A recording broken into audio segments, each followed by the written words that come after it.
Hello viewers and welcome to the Art with World. Today we have a very distinguished guest, José Luis Peixoto, who is a Portuguese novelist, playwright and a poet. He is visiting Pakistan these days and we have requested him to join us in our program and have discussion on various literary and other issues. Welcome to our show, Peixoto. Thank you very much. Thank you. So, I guess this was your first trip to Pakistan.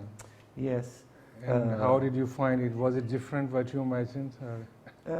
It's always different. When you come to a place you have never been, you always start by imagining it, to create a portrait of it on your mind. But when you come, in fact, to the place, there is always a difference.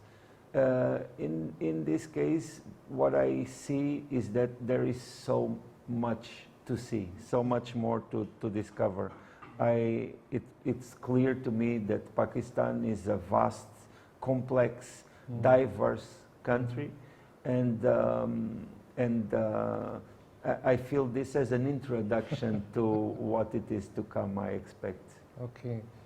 And you might have met so many writers, poets, playwrights in that literature festival. What did you find the subjects they were concerned about, the themes they were writing?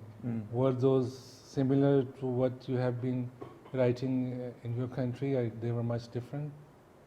The reality in Pakistan and Portugal is very different. Of course, Portugal in the far west side of Europe is going through some challenges, and here Pakistan, according to its history, to its situation, is going through different challenges. Still, in the center of all these concerns, I feel that the themes can be compared, because when we take literature to its core, we realize that it's about human being. It's about the will of human being to live a much always better and more just, more fair life.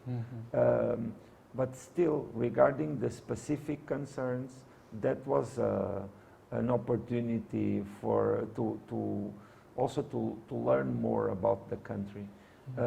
And for me it was a privilege, because I feel that to learn of a country and of a people through literature is a very privileged way. Okay, interesting. Maybe I would like to ask you about literary journey of yours, and where did you study and when did you start writing and all that? Yeah, so I was born in a small village in the interior of Portugal. I grew up there, and that's where I first discovered books and reading and writing. In the beginning, in a very naive level as a teenager, but then it grew in importance to me. And I started to carry my life in the direction of books, of reading and writing, and that took me to study English and German languages and literatures. My idea was always to be a teacher. That was what I expected after my studies. Because I never imagined I could be a professional writer. And I was a teacher indeed for about 4 years in several settings, several regions of Portugal. And I was even a teacher in a Portuguese-speaking country in Africa called Cabo Verde. And that was an incredible experience for me. At the time I was on my 20s. But then when I published my first novel, which in English is called Blank Gaze. Blank Gaze, yeah.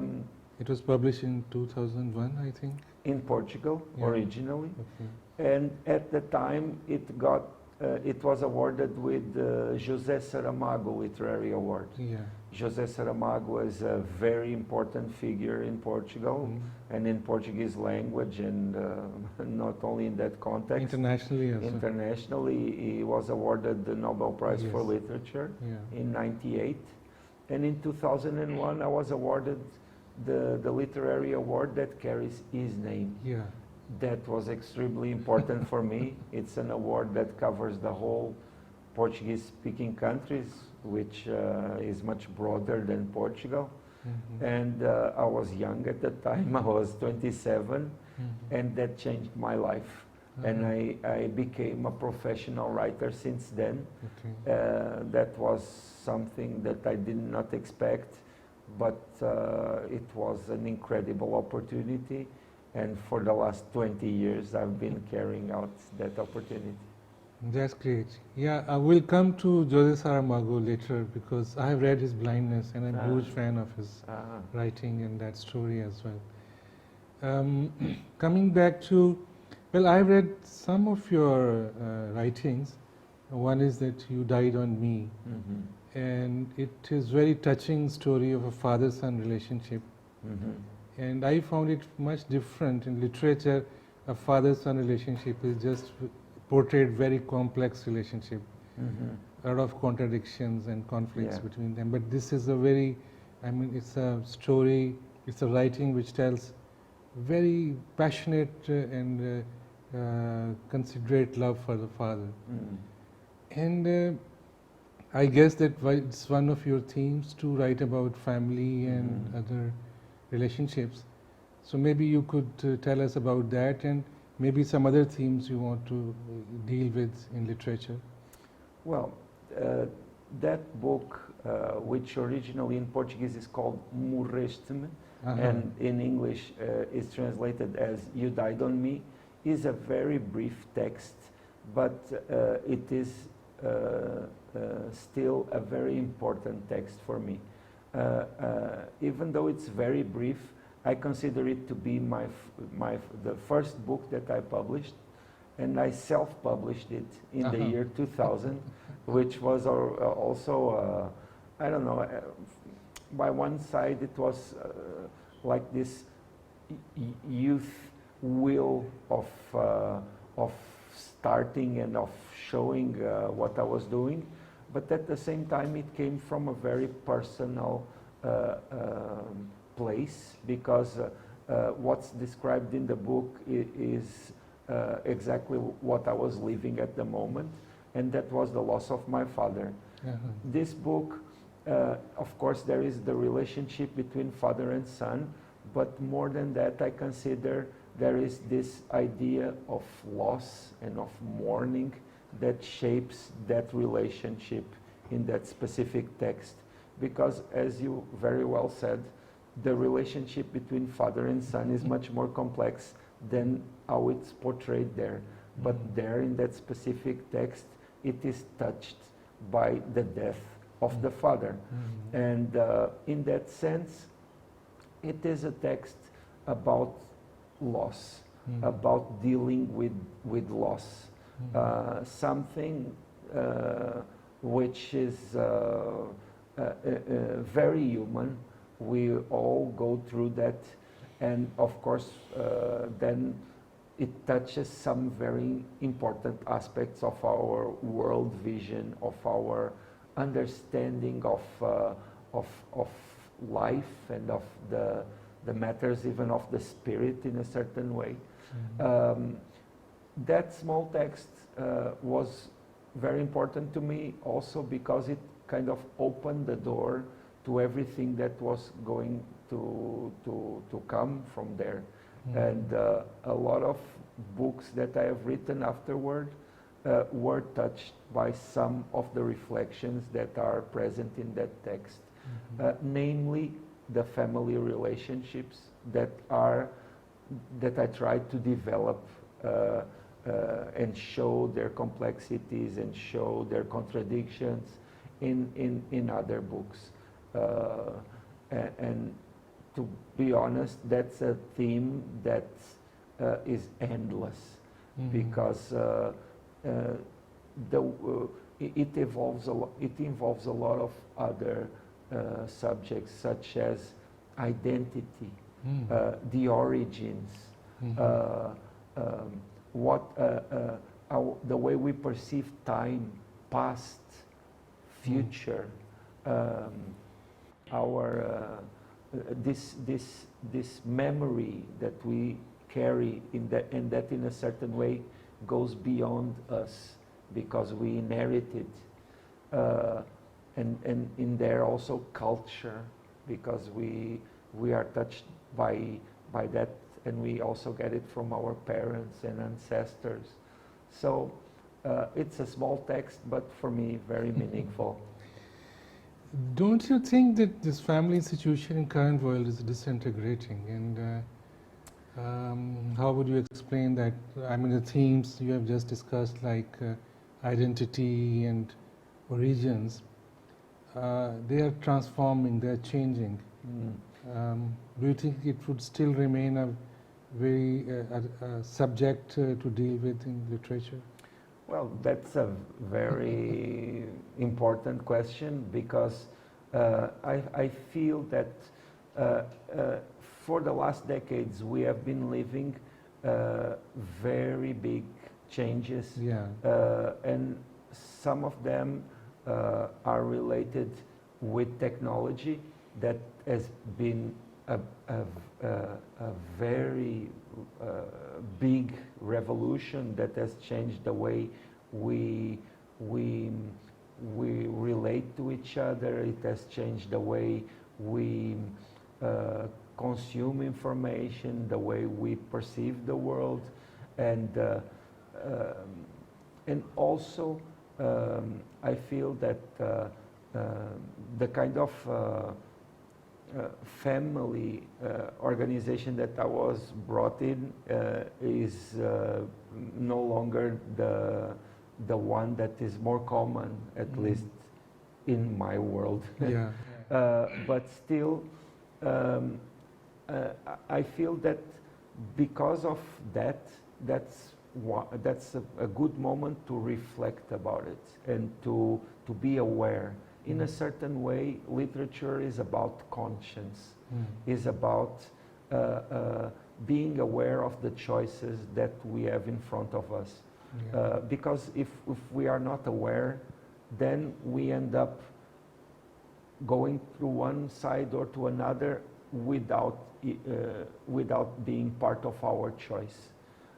Because one thing is for sure, the world keeps moving, but we have to kind of drive it in one way or another, and for that we need a bit of conscience. Okay. It's very important, in fact. You are talking of human choices, and we can also say human possibilities. And novel is mainly about exploring human possibilities. And as Kundera says, that the only function of novel is to explore human existence. Relating it with what you are saying, what do you think would be the function of novel in contemporary world in the times to come, when things are changing so rapidly? People are just getting into forgetfulness.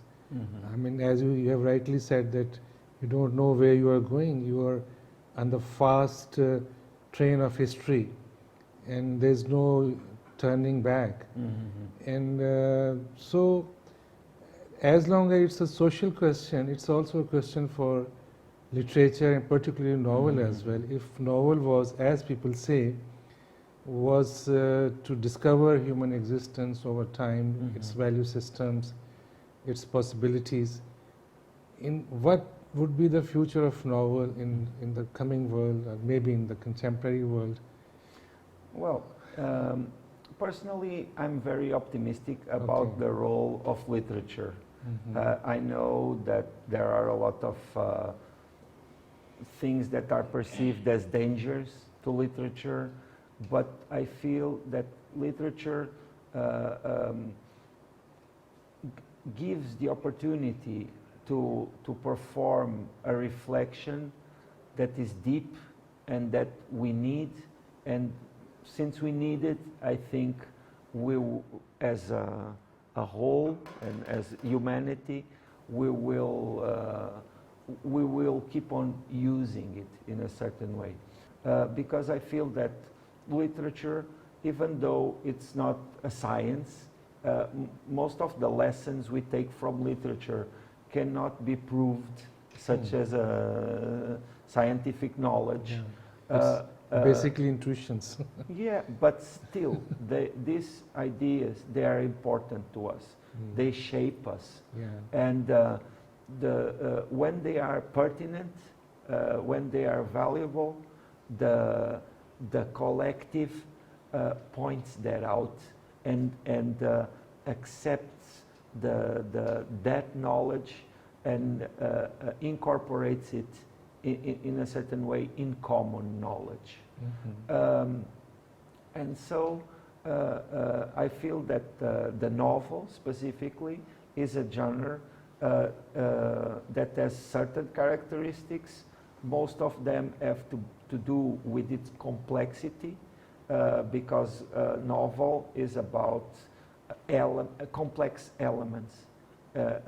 By comparison with other literary genres, characters from novels are supposed to be more complex. The sense of time and space is supposed to be portrayed in a more complex way. And that goes with all elements of novels. And so is the world. The world is even more complex than any novel. And novels and literature, in a certain way, they suggest the experience of being alive. And that is something that, as humans, we will need for our reflection.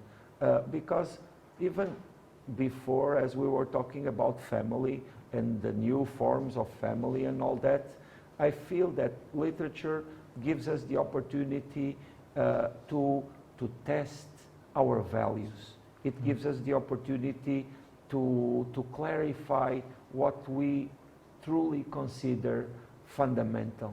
And then, once we have that conscience, to act accordingly.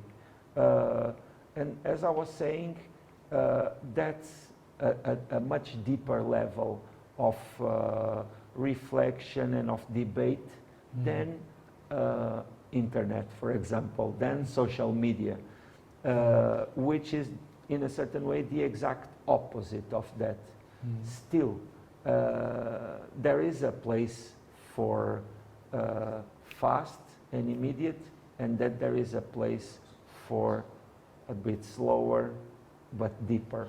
I have read Jose Saramago's Blindness, and I have read some poetry of Fernando Pessoa. Oh, so two of the most important Portuguese authors. Yeah, so you being novelist and poet as well, if you could just tell us more about them. It's interesting because, well, Pessoa is prior to José Saramago.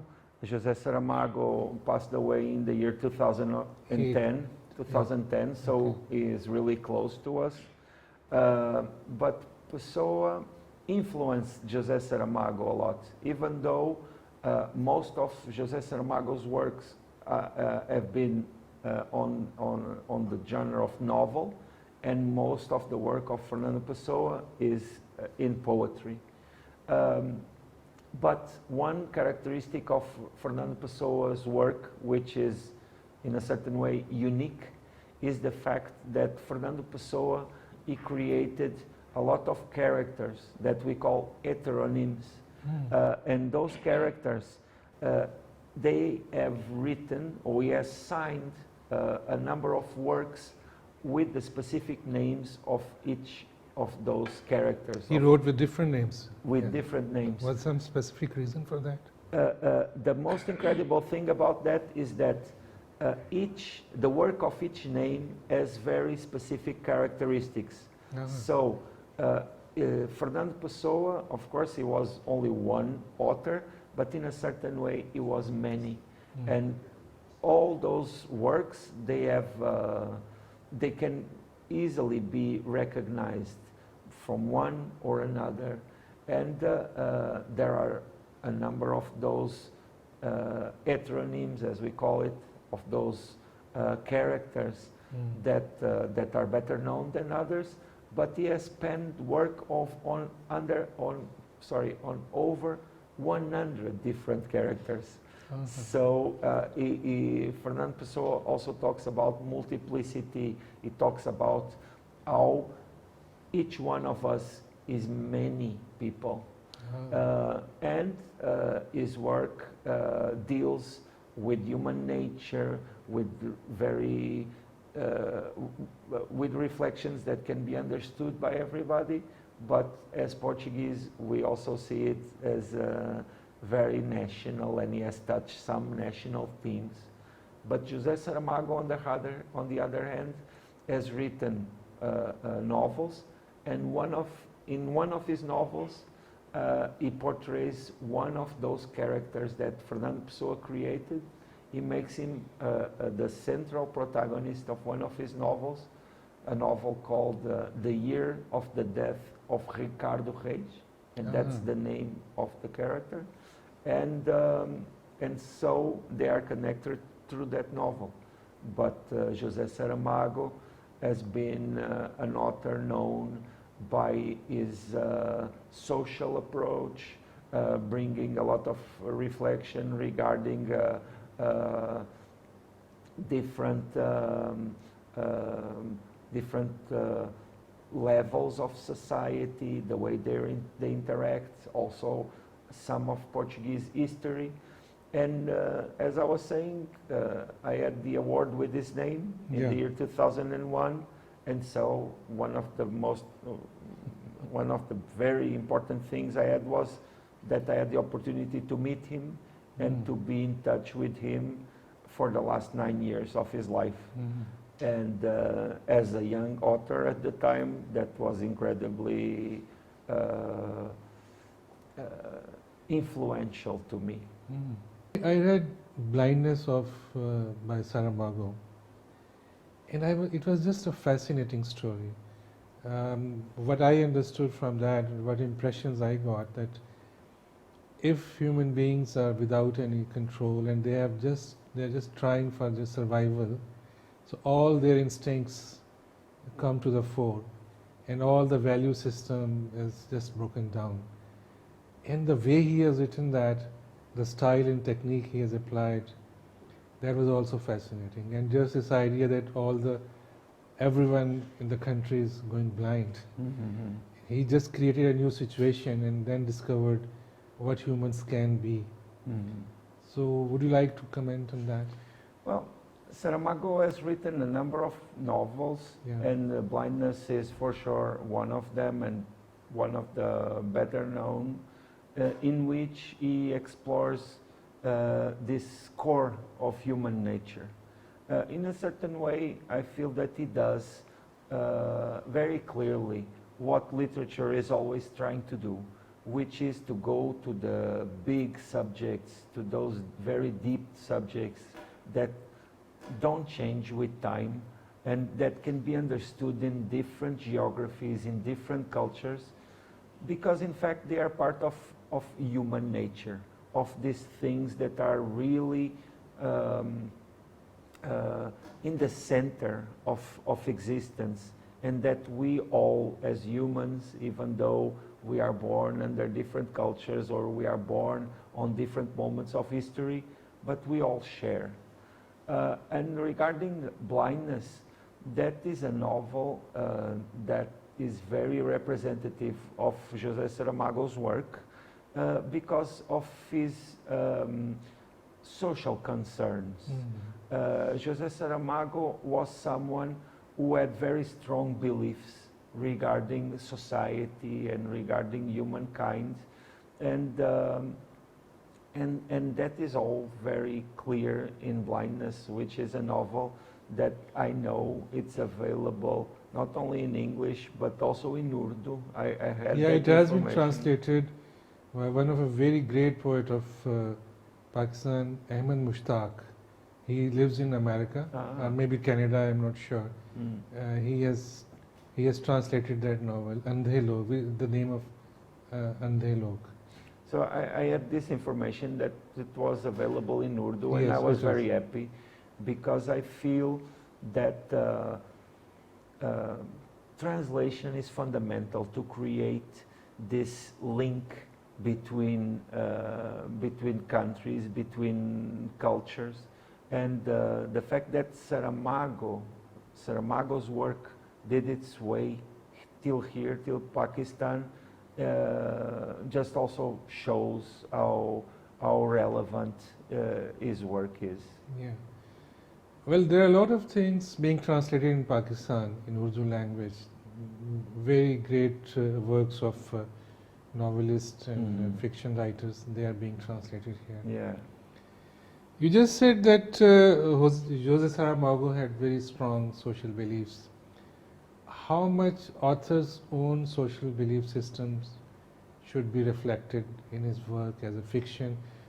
I would like to further explain that many writers think that when they start writing, the characters take the lead, and somehow, I mean, though the author is writing them, but he has to think about what character can act in a certain situation, as you were talking, all human possibilities. So what do you think, how much an author's own ideas should be represented in his work, or how much it should be just a situation and he's describing that?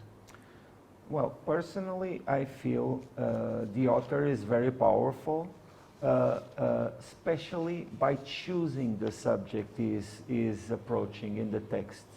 Not exactly by sending the reader in a certain direction, because I feel the reader is very important, and the reader also makes decisions regarding what is being read.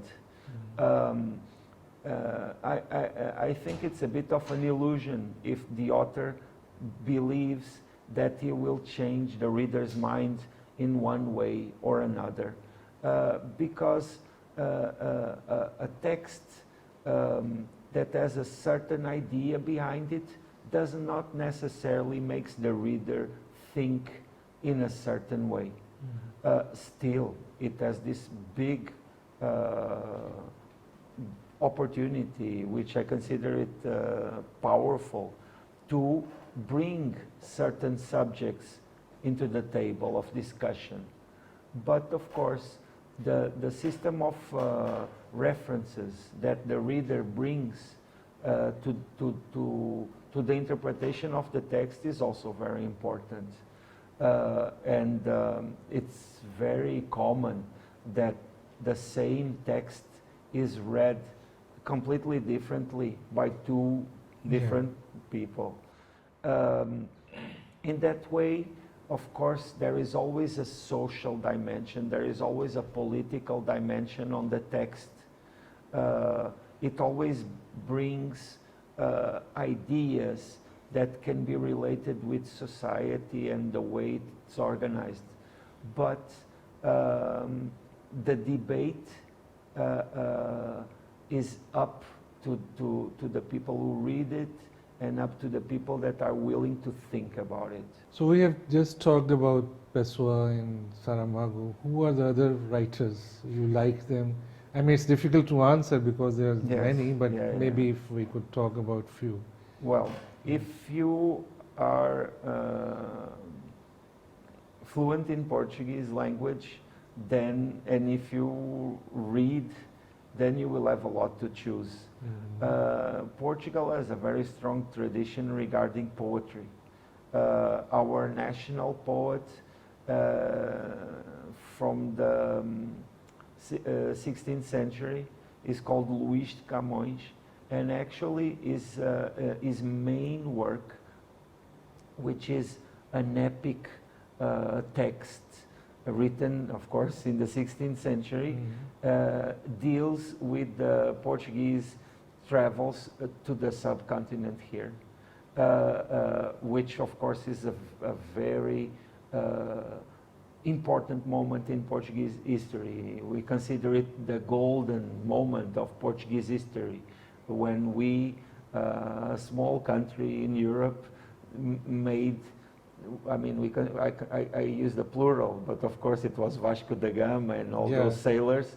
They came through the coast of Africa in the Atlantic, then in the Indian Sea, till the subcontinent. We still, as a people, we treasure that moment. And so you also treasure that moment to colonize another country? Oh no, not in that sense. That is something that is of course behind the back of history.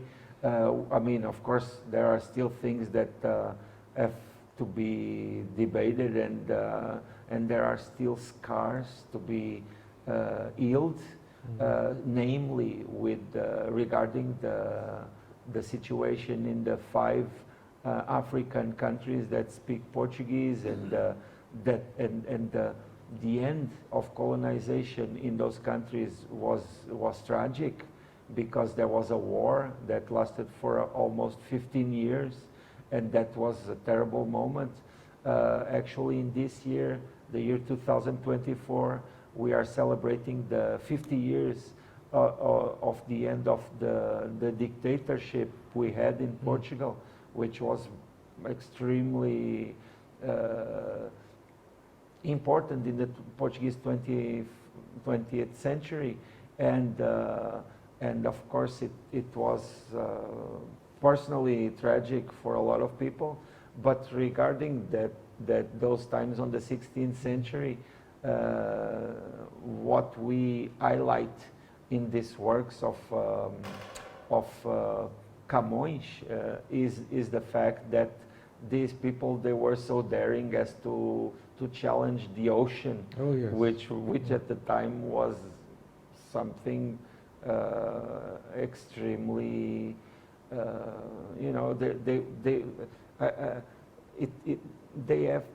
were challenging life itself. I can see that. And also then they created this link between Europe and Asia that was very strong, and it still affects Portuguese culture a lot, because the Portuguese then have settled themselves in Goa, also in Malacca, in what is today Malaysia. And from there they went to Japan, they went to Korea, they went to Thailand, they went to a lot of Asian places. But regarding authors, Camões is in the past, but is our national poet. Actually, the Portuguese National Day is the 10th of June, which is his birthday. But regarding other authors throughout the time, there are so many. It's as a Portuguese, for me, it's difficult to highlight one or two. Other than Portuguese writers, you write, or you think they have influenced you? You have some. That is also very difficult, but still, as I have studied English in university, and so there are a lot of English and American authors. I could name, for example, William Faulkner, who was extremely influential for me, because maybe not only because of his work of language, which is of course incredible and very specific, and it opened horizons, but also because of the settings of his novels, which are the south of United States, with the struggle they had at the time against slavery, against the racism and discrimination. And even though my reality was extremely different from that, I found some connections, because I'm from the south interior of Portugal, a very rural region, and a region of social differences that are very strong and that are traditionally present, because it's an area in which very few own all the land, and everybody works for them. That's the traditional organization of that region. Okay. So it's very interesting discussion, but maybe we would like to hear from, Okay. to read out one of your excerpts as well from your work. Gladly. It's then the works themselves Yeah. speak. I will start with reading the first excerpt, the first paragraph of the novel Blank Gaze, and it says, "Today the weather didn't fool me. The afternoon is perfectly still. The air scorches, as if it were a waft of fire and not just the air we breathe, as if the afternoon refused to die and the hottest hour had just begun. There are no clouds, just wispy white streaks unraveled from clouds, and the sky from down here looks cool, like the clear water of a dam stream. I think perhaps the sky is a huge sea of fresh water, and we, instead of walking under it, walk on top of it. Perhaps we see everything upside down, and the earth is a kind of sky, so that when we die, we fall and sink into the sky. This sky, that's a bottomless stream without fish. The clouds just hazy threads, and the air an inwardly burning fire. Hot, invisible flames that make our skin swelter. Air that, like a tired man, doesn't even steer." Yeah. There's a lot of discussion on the style of your writing this novel. I mean, of course, there are a lot of very interesting themes, but your style is also very unique, as I've learned from different critical essays on you. Would you like to tell something about that? How did you invent this? This book, of course, comes from a lot of influences that I had as a young reader. I published this book was published over 20 years ago, and one thing that's probably important is the Portuguese poetry tradition. The way it is written, it has a lot to do with certain readings I did regarding Portuguese poetry, but also a bit of fragmentation regarding voices and different narrators, portraying, in fact, this region I was born in, which is called Alentejo, and well, it was my first novel, but for me, it's still in my memory, and still I go back there sometimes. Okay. So let's take advantage of this time, and we should hear some poetry from you as well. Can you just read out? Talking about poetry, there is a little poem here that, curiously enough, is written in a very different language. Ironically, poetry is in a certain way more straightforward. And this poem is very brief, and it says, "When it was time to set the table, we were 5, my father, my mother, my sisters, and me. Then my older sister married. Then my younger sister married. Then my father died. Today, when it is time to set the table, we are 5, except my older sister who is at her home, except my younger sister who is at her home, except my father, except my widowed mother. Each one is an empty place at this table where I eat alone, but they will always be here. At the time to set the table, we will always be 5. As long as one of us is alive, we will always be 5. Wow.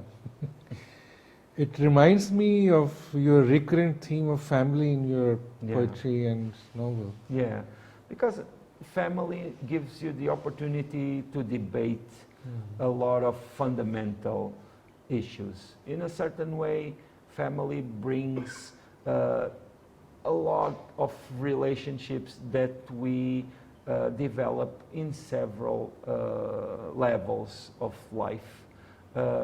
And also, I feel that having an idea about family is also having an idea about very important aspects of ourselves and our position and our identity. Great. So are you more comfortable in writing poetry these days? You prefer to write a novel or fiction or maybe plays? It's interesting because I feel that I grew more conscious about poetry and conscious in a way that is not always in the sense of making it easier to write. Today, I feel that the novels are where I feel more comfortable, because the novels are like a place where everything fits, where you can fit all sorts of reflections and shapes and ideas. But still, I'm a very big poetry reader, and I find poetry, in a certain way, the essence of literature. A lot of the most important aspects of literature are condensated in poetry. Okay. And you write plays as well, I guess? Yes, I've written some plays. For screen, TV, or No, you write for theater? For theater, yeah. Okay. And that is also an interesting challenge. Yeah.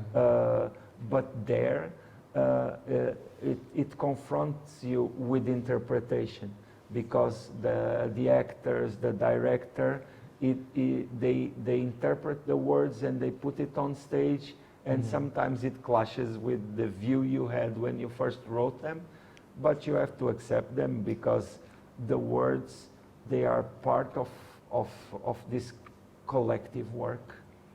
And who are your favorite playwrights, if I can ask? Most of my references are Portuguese, okay, and are not very known internationally. Okay. But regarding playwriting, I kind of developed with experience.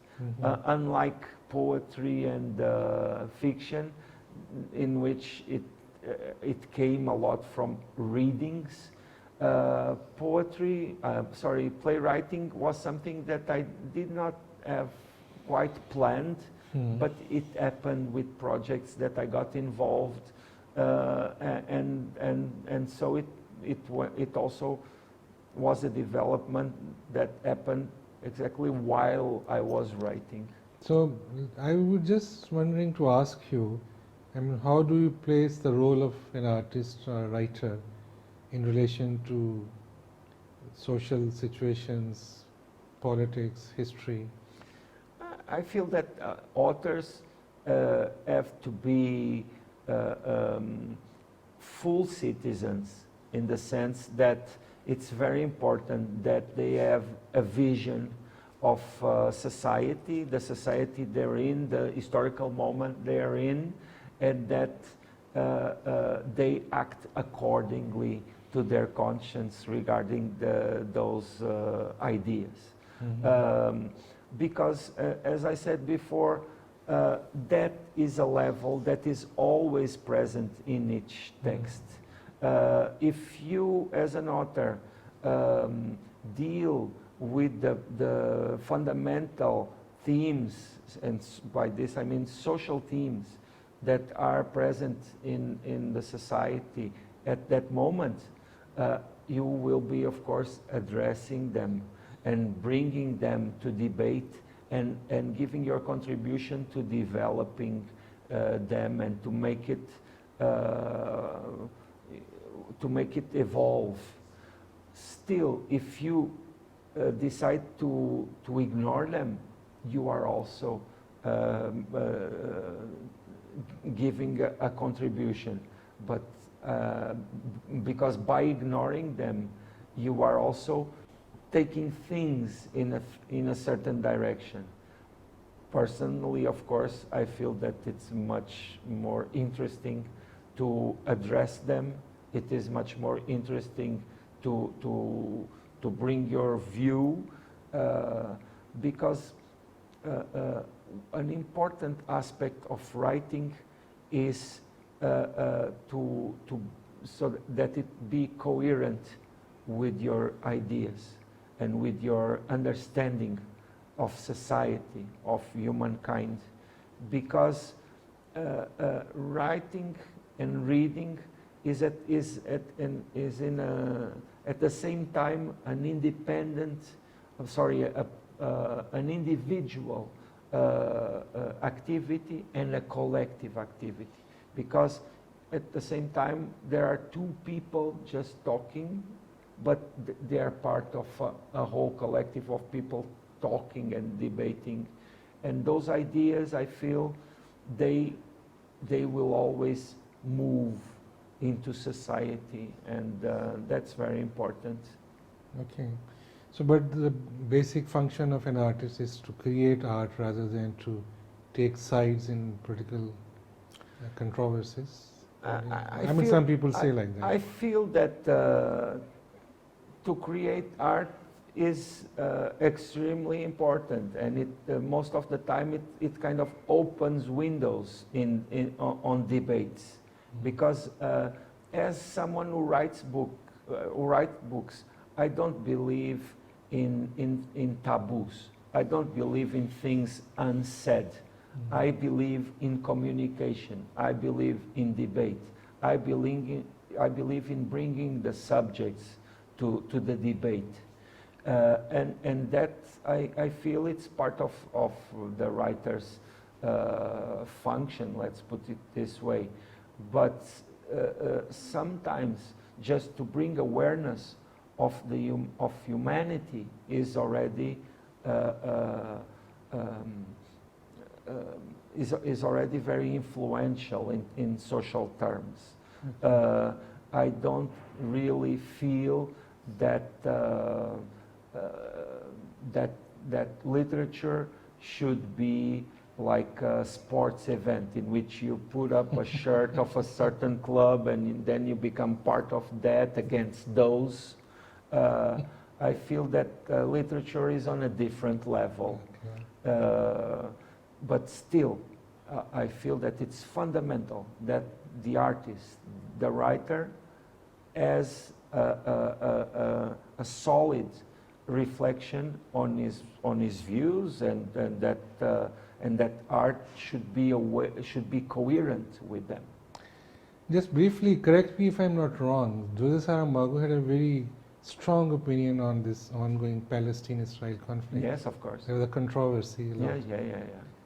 What's your ideas in current situations of... Well, it's a very complex theme. I feel that sometimes, especially on social media and other areas, it is dealt very superficially, and I feel that is a theme that has to be debated on an honest level. And to debate it on an honest level has to take in consideration that all lives have the same value. Of course. And sometimes, unfortunately, in the world agenda, what we see is that there are two different measures on that conflict. It has been happening for ages. Unfortunately, now we are living a very violent and very sad moment, but I really have hope that things will go on a better path in that region, because it's very touching and to receive the news that we have been receiving in this last months. And of course, we need a world that is more balanced, in which there is not just one side having a completely unbalanced approach on the rest of the world. It's very interesting to be with you, to talk to you and discuss all these things. But we have come closer to end our session. Thank you very much, Peixoto, for being with us and discussing all these issues. Thank you. Thank you very much. So viewers, that was all for today. See you next Sunday, same time. Thank you.